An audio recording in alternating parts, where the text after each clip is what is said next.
সাপুরে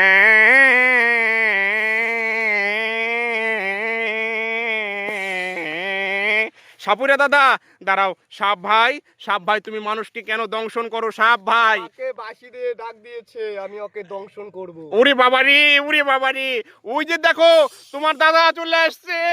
কাল কুকুর, কাল কুকুর আইছে। সাপুরে দেখো, সাপুরে এই দেখো কাল কুকুর আইছে। কাল কুকুর বাজাও, বিন বাজাও সাপুরে। এ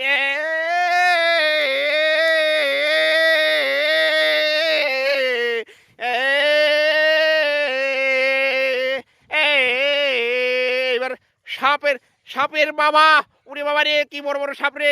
সে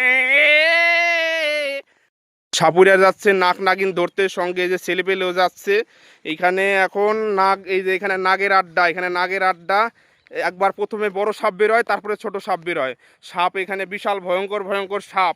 এই নাক নাগিন ধরতে পারলে পাড়ার মানুষ অনেক বেঁচে যায়। বাবা, বাবা বলি কি, তুমি তোমার এই যে উন্নত মানের বিন বাজিয়ে একটা গুক্কুর, বড় গুক্কুর বাইর করো তো। দেখ খালি, তুই দেখ, সেটা না, তুই দেখ খালি তুই আমাকে। বাবা মন্ত্র দিয়ে বের করবা। হ্যাঁ, মন্ত্র, এই বাঁশি আগে কি বড় সাপ বার করবা না ছোট সাপ? সব একসাথে বেরোবে, আস্তে আস্তে সব বেরোবে, তুই দেখ খালি। হ্যাঁ বাবা, তাহলে তোমার বিনের কামাল একটু দেখাও। দেখাও বাবা।